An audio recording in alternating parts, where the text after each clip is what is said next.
بسم اللہ الرحمن الرحیم۔ آج بات ہوگی شوہر کے غصے کو کنٹرول کرنے کے حوالے سے۔ صرف شوہر ہی کیوں،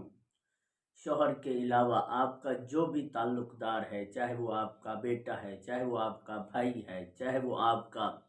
والد ہے، چاہے وہ آپ کا شوہر ہی ہے، چاہے وہ آپ کا دوست ہے،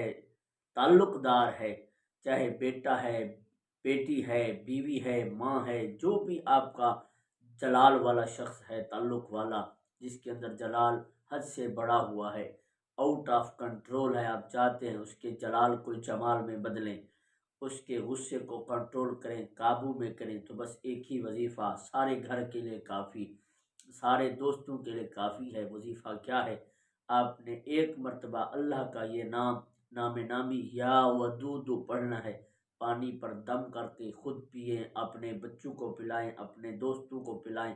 اپنے شوہر کو پلائیں، بیوی کو پلائیں، ماں باپ کو پلائیں، جو بھی آؤٹ آف کنٹرول ہے آپ اسے یہ دم کر کے پانی پلاتے جائیں، اور آپ دیکھتے ہیں کیسے سکون آتا ہے، کیسے ہی اطمینان نصیب ہوتا ہے، کیسے غصہ پر ہوتا ہے، اور کیسے ہی جلال جمال میں بدل جاتا ہے۔ بس یہ ایک وظیفہ آپ آزماتے جائیں اور کرشمات دیکھتے جائیں۔